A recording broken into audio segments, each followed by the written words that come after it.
शहीद मिल्लत लियाकत अली खान की सर है। एक सवाल जिससे आप गुफ्तगू का आगाज़ करें, ये वो डिबैकल है, वो सानिया है जिसके बाद से लेके आज तक सियासत मुसलसल अदम इस्तेहकाम का शिकार रही।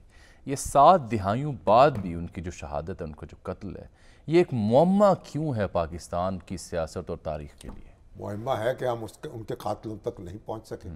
जो कातिल था उसको मौके पे गोली मार दी गई और उसके साथ ही हर चीज़ जो थी वो सुपुर्द खाक हो गई। बहरहाल हमारे दोस्त हैं, वो बुज़ुर्ग जो हैं जहांगीर साहब और दूसरे, वो कहते हैं भाई इनकी शहादत के दिन इनको भी एक इनकी खबर पर हाज़िरी होनी चाहिए, सलामी दी जानी चाहिए। क्यों नहीं दी जाती? और बाकायदा जो है जो गवर्नर हैं सिंध के या वज़ीर आज़म जो हैं बाकायदा वहाँ जाएं, इनका भी इकराम करें। तहरीक पाकिस्तान के दूसरे बड़े लीडर हैं, मुल्क की खातिर जान दी, और उनकी तौक़ीर जो है वो भी हम सब पर लाजिम है। तो ये भी हुकूमत को भी गौर करना चाहिए। और ये सर जब इस पे कमीशन बना था उनकी शहादत के ऊपर, हाँ, उसने भी रिपोर्ट जमा करवाई जो तारीख बताती है कि बेगम राना लियाकत अली खान साहिबा ने भी उसे मुस्तरद किया था उस रिपोर्ट। बहरहाल अब वो कहानी है तारीख में कहाँ तक फरोलेंगे आप और कहाँ तक करें। किस्सा मुख्तसर ये है कि उनकी शहादत जो है आज भी एक मुहिम्मा है।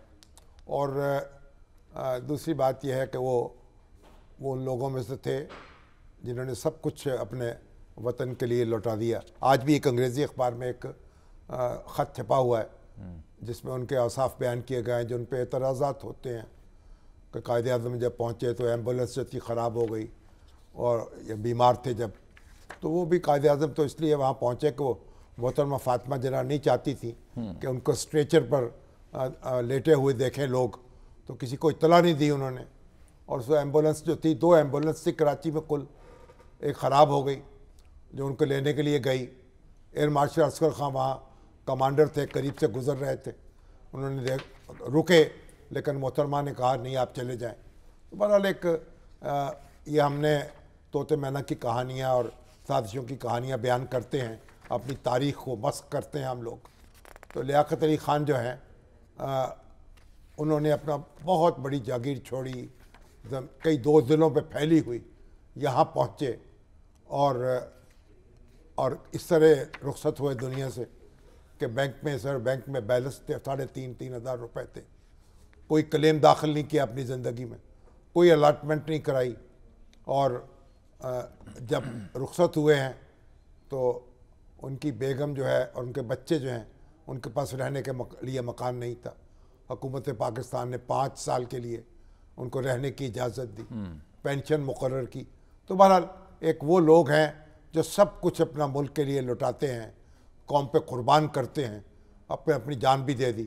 तो उनको आप अपनी सियासत को देखें, आज की सियासत को देखें जहाँ कौम को याद करें, कौम से लूटा जाता है। बस तो अल्लाह ताला उनकी मग़फ़रत करे। ठीक है जी। और